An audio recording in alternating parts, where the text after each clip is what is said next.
यहाँ पर इसका जो एसी वेंट है इससे ड्राइवर को हवा नहीं लगती है। तो इसका एक्चुअल प्राइस है 6,75,000 रुपीज। कैसे हैं आप सब लोग? उम्मीद करता हूँ आप सब लोग अच्छे होंगे और स्वागत करता हूँ आप सभी का आपके अपने चैनल RSB ऑटोमोबाइल पर। तो आज मैं जिस कार के बारे में बात करने जा रहा हूँ ना, वो सिर्फ एक कार नहीं है, वो है एक इमोशन। मारुति सुजुकी की द लेजेंडरी वैगनआर। इस कार को इतना इंट्रो देने की जरूरत नहीं है, क्योंकि आप सब लोगों को पता है मिडिल क्लास फैमिली में एल्टो के बाद जो सबसे ज्यादा फेमस कार है ना, वो यही है। ये लोगों के दिमाग में नहीं, ये लोगों के दिलों में बसती है। ऐसा ओरा है इस कार का और ऐसा स्टेटस लेकर चलती है ये कार इंडियन मार्केट के अंदर। ये कार चाहे छोटी हो, चाहे इसके अंदर आपको फीचर्स कम मिलेंगे, लेकिन जो इस कार के जो एक इमोशन लोगों के साथ जुड़ा हुआ है ना, वो डिफरेंट है। आप लोग कितनी मर्जी महंगी कार ले लो, लेकिन जो ये कार लोगों के साथ एक बॉन्ड बनाकर चलती है ना, वो डिफरेंट बॉन्ड है। और आज की वीडियो में हम इसी कार के बारे में सब कुछ डिटेल में जानेंगे। क्या कुछ इसके अंदर हमें फीचर्स मिलते हैं, क्या ये कार आपके लिए लेनी वर्थ इट रहेगी या फिर नहीं आज के जमाने में भी। अगर मैं इसके वेरिएंट की बात करूं तो ये जो आप इस वीडियो में कार देख रहे हैं, ये इसका ZXi प्लस वेरिएंट, जो कि बिल्कुल टॉप मोस्ट वेरिएंट है। ये पेट्रोल है और ये मैनुअल के साथ आप इस वीडियो में देख रहे हैं। वैसे ये CNG वेरिएंट भी आता है इसके अंदर, और इसके अंदर हमें ऑटोमेटिक ट्रांसमिशन का ऑप्शन भी मिल जाता है। तो इसके एक्स-शोरूम प्राइस की अगर मैं बात करूं तो इसका एक्स-शोरूम प्राइस है 6,75,000 रुपीज। और इसका जो ऑनरोड प्राइस है वो आप लोग हमें कमेंट करके पूछ सकते हैं, क्योंकि आप लोगों को तो पता ही है कि सभी स्टेट्स और सभी सिटीज के अंदर अलग अलग ऑनरोड प्राइस होता है, तो वहां पर ये वेरी करता है। तो चलिए अब हम बात कर लेते हैं इस कार के फ्रंट लुक से। यहाँ पर फ्रंट में बात करें तो हमें क्रोम वर्क में ग्रिल मिलती है और सेंटर में खूबसूरत सा सुजुकी का लोगो, वो भी क्रोम में ही हमें दिया हुआ है। हेडलाइट की अगर मैं बात करूं तो हेडलाइट हमें हैलोजन बल्ब में ही मिलती है और इंडिकेटर भी हमें हैलोजन बल्ब के अंदर ही दिया हुआ है।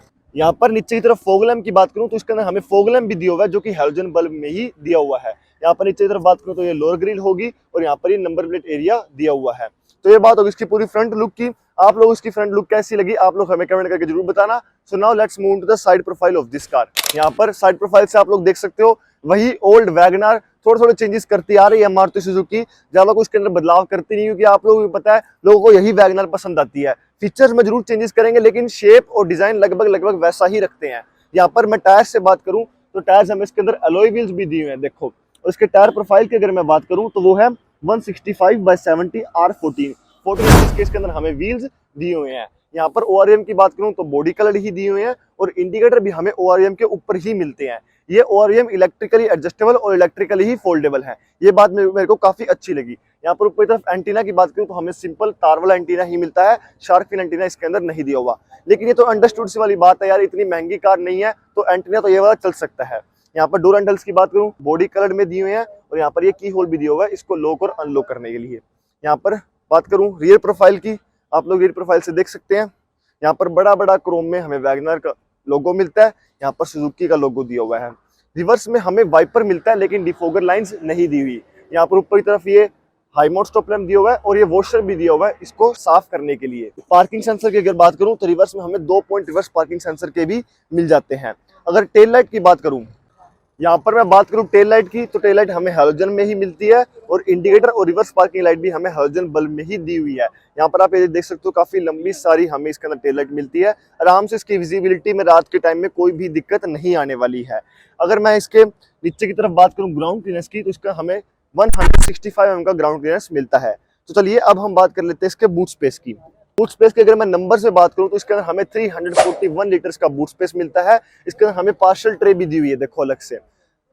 यहाँ पर आप लोग देख सकते हैं अच्छा खासा स्पेस है, ऐसे स्पेस के मामले में कोई भी दिक्कत नहीं आएगी। बाकी एक हैचबैक कार है तो इतना का बूट स्पेस ही हम इसके अंदर उम्मीद करते हैं और अच्छा खासा बूट स्पेस भी है। नीचे की तरफ स्पेयर व्हील की बात करूं तो स्पेयर व्हील भी हमें 14 इंचेस का ही मिलता है। बाकी नीचे की तरफ आप देख सकते हो फिट एंड फिनिश का काम किया है, कोई भी यहाँ आपको गंदगी से या फिर गंदा काम करा हुआ नहीं मिलेगा। ये बात होगी इसकी बूट स्पेस की। अगर मैं इसकी लेंथ विड्थ और हाइट की बात करूं तो इसके अंदर हमें 3655 mm की लेंथ मिलती है, 1620 mm की विड्थ दी हुई है और 1675 mm की हमें इसके अंदर इस कार की हाइट मिलती है। व्हील बेस की अगर मैं बात करूं तो व्हील बेस इसका हमें मिलता है 2435 mm का। अच्छी खासी इसकी डायमेंशंस है यार, एक हैचबैक के मामले से अच्छी खासी डायमेंशंस है। बाकी इसके कंपैरिजन में छोटी हैचबैक्स भी आती हैं, लेकिन एक ठीक ठाक साइज की हैचबैक है। तो ये बात होगी कंप्लीटली आउटर लुक के बारे में। फ्यूल टैंक कैपेसिटी की अगर मैं बात करूं तो इसका फ्यूल टैंक हमें इसका इस साइड मिलता है, 32 लीटर्स का हमें इसके अंदर फ्यूल टैंक कैपेसिटी मिलती है। अब हम चलते हैं इस कार के इंटीरियर की तरफ। तो चलिए गाड़ी के इंटीरियर में जाने से पहले हम बात कर लेते हैं इसकी डोर ट्रिम की। यहाँ पर आप लोग डोर ट्रिम देख सकते हैं। काफी लेंथ में अगर मैं बात करूँ तो काफी लंबा इसकी डोर ट्रिम है। इतने काफी मतलब हमने काफी गाड़ी देखी है डोर ट्रिम छोटी रहती है, लेकिन इसकी डोर ट्रिम काफी अच्छी खासी लंबाई में है। डोर ट्रिम के कलर की बात करूँ तो कम्प्लीटली ब्लैक आउट ही हमें इसकी डोर ट्रिम मिलती है।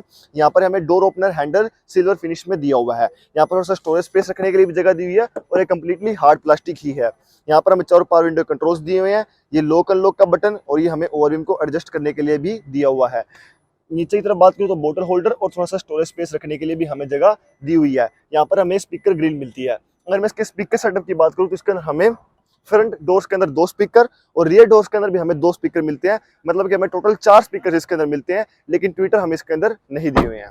यहाँ पर इस तरफ मैं बात करूँ सीट हाइट एडजस्टमेंट की, तो हमें यहाँ पर ये मैनुअल ही रिक्लाइनर मिलता है, हाइट एडजस्टमेंट इसके अंदर नहीं दी हुई, और ये फैब्रिक की सीट्स इसके अंदर हमें दी हुई है। So now let's move to the interior of this car. तो चलिए अब हम बात कर लेते हैं इस कार के इंटीरियर के बारे में। इंटीरियर आप लोग देख सकते हैं, हम इसके अंदर ये स्किन टाइप कलर और ये ब्लैक का कॉम्बिनेशन मिलता है। फ्रंट डैशबोर्ड में हमें कम्प्लीटली हार्ड प्लास्टिक ही दिया हुआ है। यहाँ पर मैं स्टीयरिंग की बात करूँ तो हमें लेदर रैप नहीं, सिंपल स्टीयरिंग ही मिलता है। इस तरफ हमें ये इंफोटेनमेंट सिस्टम कंट्रोल्स दिए हैं। यहाँ पर हमें कॉल पिक करने के लिए और ये सारे टेलीफोनिक कंट्रोल्स दिए हुए हैं, और ये वॉइस असिस्टेंट का कंट्रोल भी हमें इसके अंदर दिया हुआ है। यहाँ पर हमें SRS एयरबैग की बैजिंग भी मिलती है। इस कार के अंदर हमें जितने एयरबैग मिलते हैं और बाकी के जो भी सेफ्टी फीचर्स है वो हम आपको अपनी स्क्रीन के ऊपर डिस्प्ले करवा देंगे। आप लोग आराम से वीडियो को पॉज करके देख सकते हैं। यहाँ पर इंस्ट्रूमेंट क्लस्टर की बात करूं तो हमें एनालॉग ही मिलता है। इस तरफ हमें स्पीडोमीटर दिया हुआ है, इस तरफ हमें देखो छोटा सा RPM मीटर भी दिया है। ये मेरे को काफी अच्छी बात लगी, पहले थोड़ा सा डिफरेंट था इसका इंस्ट्रूमेंट क्लस्टर। यहाँ पर ये ABS की लाइट शो करता है, इंजन लाइट, ये हैंड ब्रेक का शो कर रहा है। यहाँ पर ये आइडियल स्टार्ट स्टॉप का दिखा रहा है हमें इस तरफ, और यहाँ पर ये RPM मीटर शो कर रहा है, कितने किलोमीटर कार चल चुकी है, क्या टाइमिंग है, कितना फ्यूल इस कार के अंदर है, वो सब चीज भी शो कर देता है। इस तरफ हम इसे चेंज भी कर सकते हैं, जैसे आप देख सकते हो ये trip A, trip B, average, range, ये सब चीजें हमें इसके अंदर ये शो करता है। इस तरफ बात करूँ तो हमें ये AC वेंट दिए हुए हैं सर्कल शेप में, और नीचे की तरफ आप लोग देख सकते हो ट्रैक्शन कंट्रोल का बटन भी दिया हुआ है। ये ट्रैक्शन कंट्रोल का बटन है, ये आइडियल स्टार्ट स्टॉप का बटन है, और ये हेडलाइट लेवलर भी दिया हुआ है। यहाँ पर मैं बात करूं तो हमें ये इसके वाइपर के कंट्रोल्स दिए हुए हैं, और इस तरफ हमें इंडिकेटर और हेडलाइट के कंट्रोल्स दिए हुए हैं। यहाँ पर मैं सेंटर में बात करूं तो हमें इसके अंदर इंफोटेनमेंट सिस्टम की स्क्रीन भी मिलती है, टच स्क्रीन, जिसके अगर मैं टच रिस्पॉन्स की बात करूं तो डिसेंट सा टच रिस्पॉन्स कहूंगा मैं। ज्यादा बढ़िया भी नहीं कह सकता, लेकिन ज्यादा इतना बेकार भी नहीं है। ऐसे टच करने पे मेरे को टच रिस्पॉन्स तो मिल ही रहा है, बाकी और ज्यादा इसके अंदर इंप्रूवमेंट की जा सकती है। यहाँ पर हमें हैजार्ड लाइट का बटन मिलता है, और इस तरफ हमें AC के कंट्रोल्स दिए हुए हैं।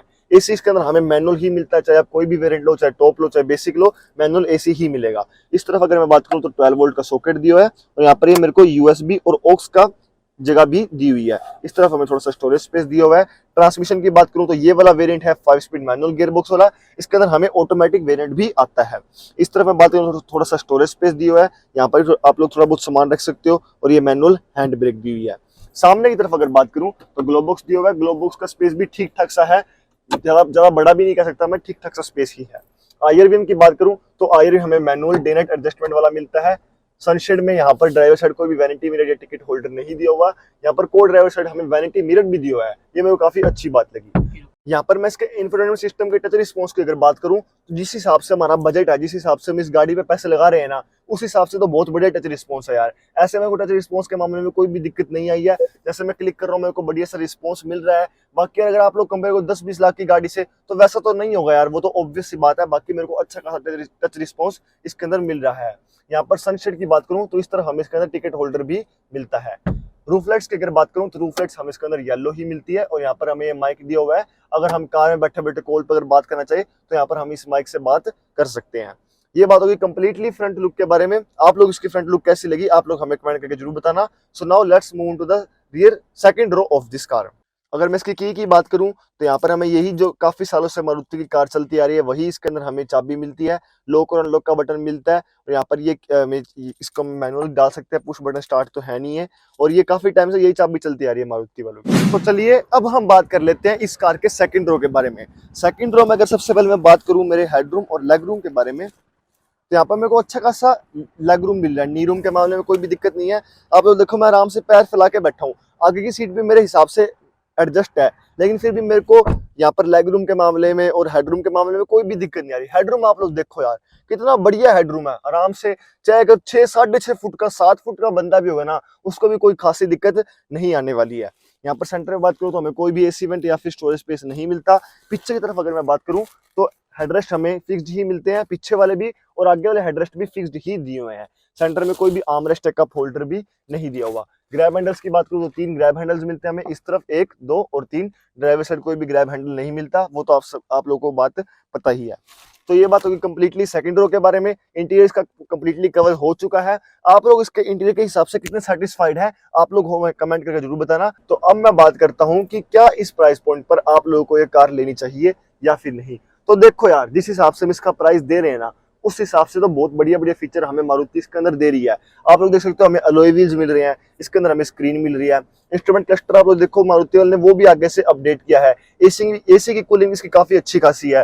ट्रैक्शन कंट्रोल हो गया और बाकी जो भी बेसिक इसके अंदर सेफ्टी फीचर्स जो गवर्नमेंट ने जरूरी कर दिए, वो भी सारे सेफ्टी फीचर्स आ रहे हैं। यहाँ पर हमें इसके अंदर वैनिटी मिरर भी दिया हुआ है। वैसे इतना कोई खास फीचर तो नहीं है, लेकिन फिर भी जो भी मतलब कि मारुति हम इसके अंदर जिस हिसाब से हम प्राइस पॉइंट दे रहे हैं ना, उस हिसाब से तो मारुति हम इसके अंदर सारे फीचर्स दे रही है। और अगर मैं इसकी इंजन की बात करूं तो आप लोगों को तो पता है कि सालों सालों से मारुति वाले इंजन के मामले में तो बहुत आगे रहे हैं बाकी कंपनी से, जिसकी रिफाइनमेंट रही है।